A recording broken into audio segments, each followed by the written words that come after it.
And welcome back to Backspace Academy. In this practical lab, we're going to introduce you to the AWS compute services, and we're also going to introduce the networking and content delivery services that are available on AWS. Once we've done that, and you've got a bit of an idea of the theory behind all this, we'll then do a hands-on exercise with the Amazon Elastic Compute Cloud Service, or EC2 for short. We're going to launch a Linux server, which will have an image of a WordPress application. And then we're going to use that to create a WordPress website. And we're going to access that website using our browser. And then once we're finished with everything, we're going to terminate it all to make sure that we don't get a bill at the end of the month. So the compute services are all about running code. And we can run code from infrastructure as a service right up to serverless environments. The first one there being EC2 or Elastic Compute Cloud, and that is infrastructure as a service. So we're going to be launching servers on the AWS cloud. And that could be a server running Linux, it could be a server running Windows. It could also be a server that has an application on it. For example, it could be a WordPress website that we would be launching on EC2. The next one there is the Elastic Container Service, and that is all about launching servers that have Docker containers. So the Docker container, it will have a container of everything that is needed for that server. It will have the operating system, will have the application, will have a whole heap of stuff there, additional to what you would normally have in a virtualized image. You don't need to know much about Docker for the associate level certification, but if you want to learn more about Docker, go to training.docker.com, but you don't need to know much about Docker. You just need to know that Docker containers are what I launched on the ECS service. We also have the Elastic Load Balancing Service, and what that will do is it will allow us to distribute requests that are coming in for multiple servers and distribute those requests across multiple servers and manage the load of those servers for us. We also have the Autoscaling service, and that allows us to create an auto-scaling group which we can launch instances into, and it will automatically add more servers if our demand increases, or it will reduce the number of servers if our demand on those services or on those servers reduces. And finally, there we have Lambda, and that is a serverless environment for running code on AWS. And that could be a Node.js application, it could be a PHP application or Java or whatever. But it allows you to run code as a service and get billed in milliseconds for that. Sounds great, and it is a great service, but is not perfect. So if you're going to be doing something that has a lot of WebSockets or whatever, Lambda's not going to be able to do that for you. But it is great for example, if you've got an API and you want something that's going to respond to API requests, and that's where Lambda is great for doing that. And we've got there a deployment service as well, and that is Elastic Beanstalk. And what that does is it allows us to supply our code to the Elastic Beanstalk service, and then it will provision an architecture for that. And that will include Elastic load balancers, it'll include auto-scaling groups and EC2 instances. It'll do it all for us so that we don't manually have to do that. Okay, so let's have a look at how we could use some of these compute services. So we've got the AWS cloud there, and we've got the AWS cloud there in orange, and we've got a VPC, a virtual private cloud, in blue. Now the VPC, again, that is our own virtual private space within the AWS network. Within our VPC, we can launch an EC2 instance. Now that EC2 instance, it could be a Linux server, it could be a WordPress application, it could be a Docker container that we're launching within our VPC. So once that's up and running, it can receive requests from the outside world. What happens when we get a situation where those requests are getting too much for this EC2 instance to handle? So what will we do? And so in the olden days, back in the 80s and the 90s, the done thing was to tear this down and replace it with a bigger instance. So we would normally get to a point where the reliability of our web server was getting to a point where we would say, okay, we need to do something about this. It's creating problems for us. And we'd go to our accounts department, we'd put in a capital expenditure request, and a year later, maybe we might get a nice big new server, and we'd tear down the old one, we'd have a bit of downtime to do that, and we'd create this great big server. That was a done thing back in the 90s and the 80s, but we don't do it that way now. So the other option too, as opposed to vertically scaling, getting a bigger server, is to do horizontal scaling. So what that means is that we can scale out horizontally by adding more of these instances as we need them, which is great. And that allows us to also scale in, so we can reduce these instances if we find that all of a sudden our demand on that server has gone down for whatever reason. But what happens though if we're still getting these requests coming in? So we've got multiple requests coming in, and we've got multiple EC2 servers available to handle those requests. But our web server only needs one, or only requires one endpoint. We can't have multiple endpoints for our site. So how do we distribute these requests to these EC2 instances? And that's where the elastic load balancing service comes. Now that elastic load balancer, it will receive requests from the outside world into our VPC, and it will distribute those through to an EC2 instance that is in a best position to handle that request. So when another request comes in to the elastic load balance, it will distribute that through to another EC2 instance. And so what that does is it makes sure that none of these EC2 instances are unbalanced, so more overloaded than the other one. What it can also do is it can implement health checks. So for example, if this EC2 instance here becomes unhealthy and is no longer available, it will stop sending requests to that EC2 instance. But what happens if all of a sudden, at some point during the day, we get a big spike in demand for our web servers, and it's too much for this EC2 instance group to handle? And a good example that would be in a large organization at 9 o'clock in the morning, you switch on your computer, everyone switches on their computer, and you get a big spike of demand on your server. How do you manage that? It's not going to be practical to, at 8:30 in the morning to launch a whole heap of instances, and then at 10 o'clock tear them all down, and then before lunch tear even more than down, and then after lunch put more on. We need something that can do that automatically and dynamically for us, and that's where the auto-scaling group will come in. So what we can do is that we can create an auto-scaling group inside of our virtual private cloud.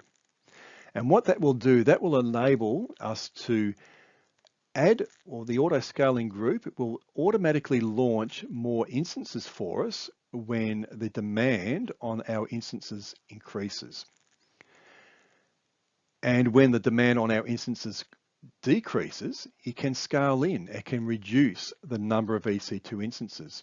And so as time goes on and we need less and less of these instances, it'll start taking those out. And then it'll go back in and it will add more of those in. And that's very good. So for example, at 9 o'clock in the morning, it will scale up and it will add more EC2 instances for us. And then just before lunchtime, it'll scale in when the demand is not there. And after lunch, when the demand increases, it'll scale up again. And so that's how we auto scale, and that's how we introduce elasticity into our environment.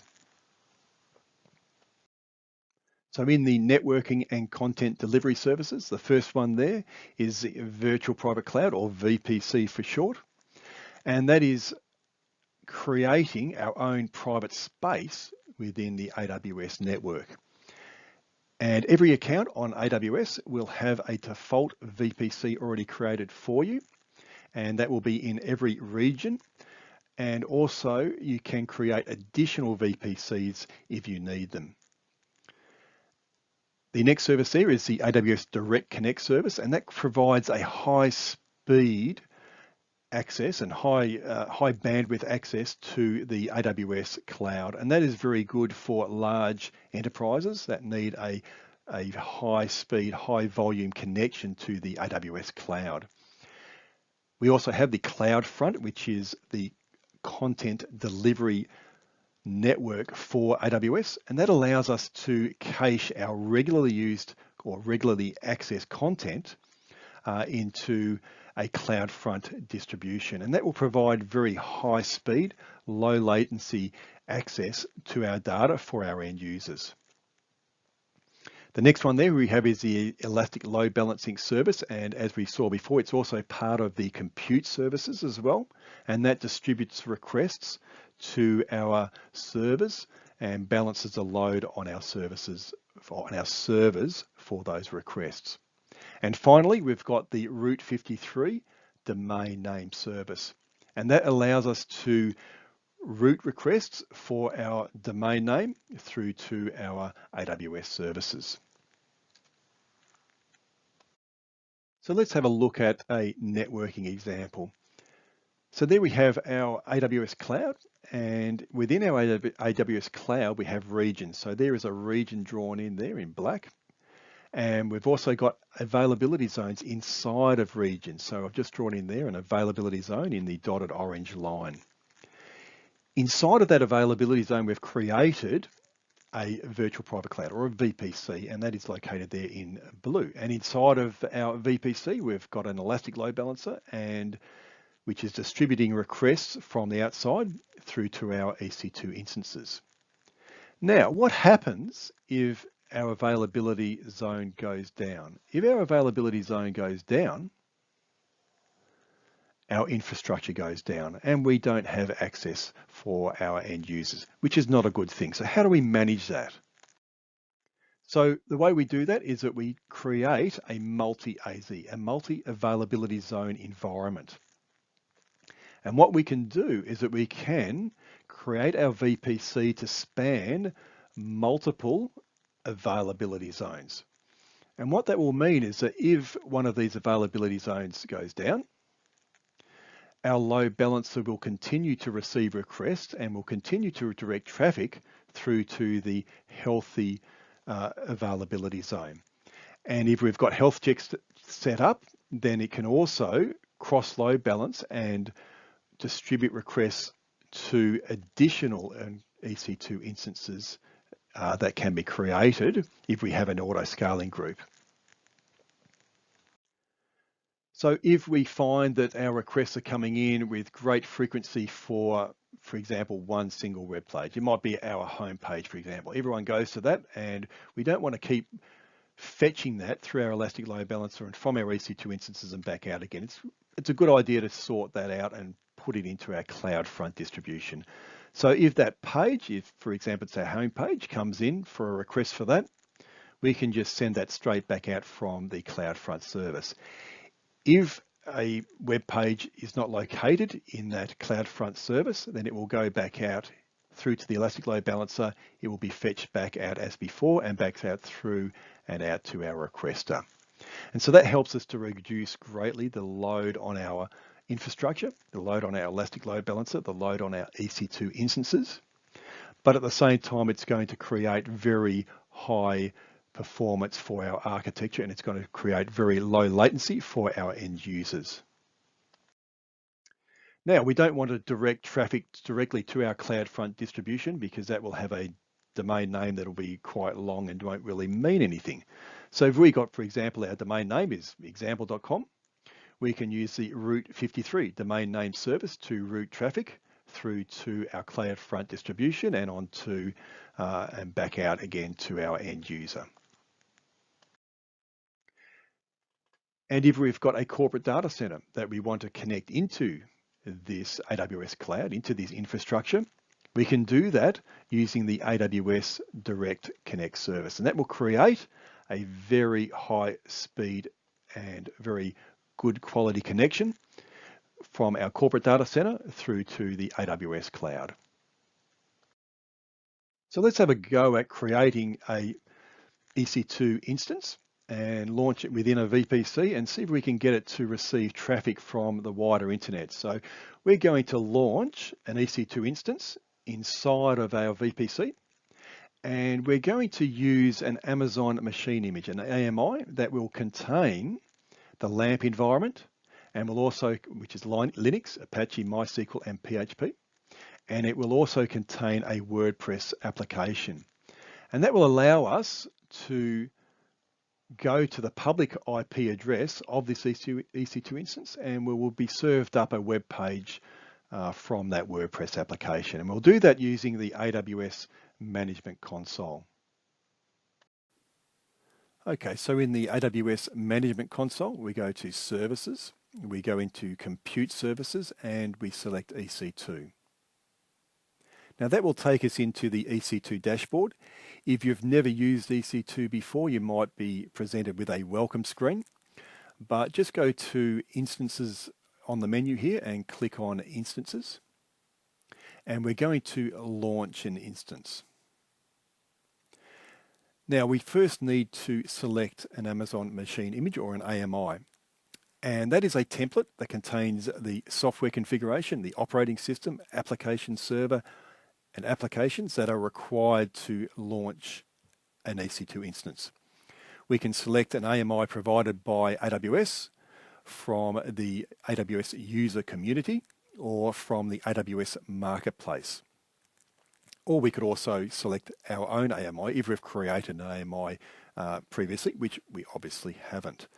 So we're going to go into the AWS marketplace and we're going to search for a WordPress AMI.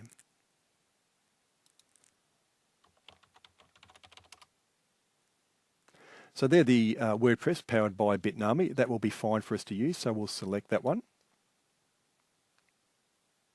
And we're going to select the T2 micro instance because it is free tier eligible, which means that if we create this instance and then we shut it down afterwards, we're not going to get billed because it's on the free tier. We have a whole heap of other options that we can do, but we're just going to go into the configured instance details, and the only thing that we need to change here is to auto assign a public IP. So we need to have a public IP address for this EC2 instance so that it can have a presence on the internet and so that we can access it through a web browser. Now, there are a whole heap of other options that we can look at, but this is really just an introduction to AWS. We're going to do something very simple and the most simple thing that we can do right now. We're not going to get into discussing any of this stuff because we're going to go into quite in-depth detail on the EC2 service and VPC and a whole heap of other stuff further through the course. So for now, we're just going to click on Review and Launch and accept everything that we've got there. And we just click on Launch. And instead of choosing a key pair, we're going to proceed without a key pair. And a key pair is used to connect directly into our EC2 server. And we're not going to be doing that, so we're not going to be connecting into the Linux operating system, but normally you would, and normally you would download a key pair and you would use that to connect into your Linux server. But for now, we're not going to do that.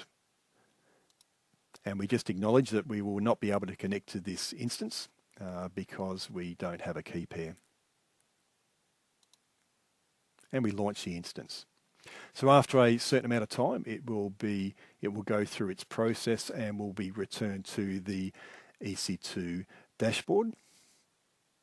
And there we go. So we just click on View Instances. And our instance will come up with a status of pending. Okay, so after a few minutes, our EC2 instance status its instance state has changed to running. And that means that we should be able to see our web server on the internet. So if we've selected this instance and we look at the details for this instance, so we go down here and we can see that it's been assigned a public IP address. So when we're configuring our launch for this, we did select to create a public IP, and that is a public IP address that has been created. So if we go to that, we should be able to see our WordPress application. Okay, and there is our WordPress application and looks great. So we can't really do much with it now because we need to be able to administer our WordPress application. We need to be able to log into this site and put web pages on it and whatever.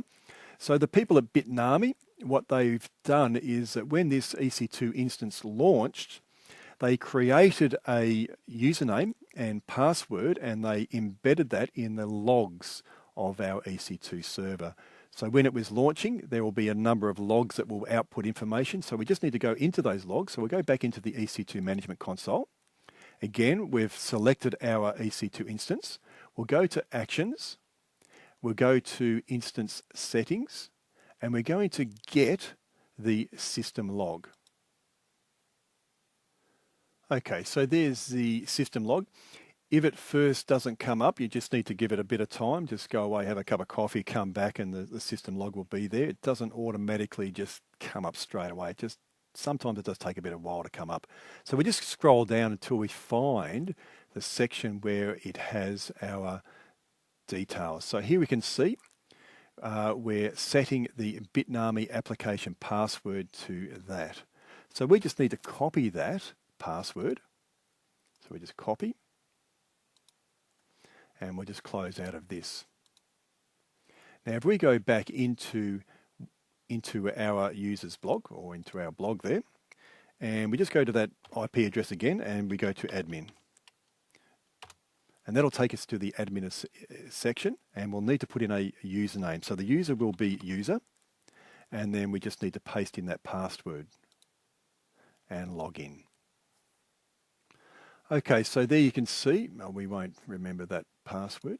So there you can see that we've logged into our administration page of our WordPress application. So we can do whatever we want. We can add some pages in here. We can go into pages, add new page if we want. We can do whatever we want as we would with any WordPress application. So that's how we launch an EC2 instance or an EC2 server to create a web server. Now that we've achieved that and we've created these resources, we're not going to need them anymore. So what we're going to do is we're going to get rid of them. We're going to delete them all and terminate these instances. So what we'll do is go back into the EC2 Management Console. We'll go into Actions, and then we're going to go to Instant State, and we're going to terminate that instance. And it's just giving us a warning saying that, do you really want to do this? Yes, we do. So yes, terminate. Okay, so after a certain amount of time, and it will take quite a bit of time, that will go from shutting down to terminated. So that's all that we need to do now. So again, there's a lot more to the EC2 service that you need to know. But for now, I think you've got a good idea of how it all works. So it's now your turn to go and grab the lab notes and do it all yourself. And I'll see you in the next one.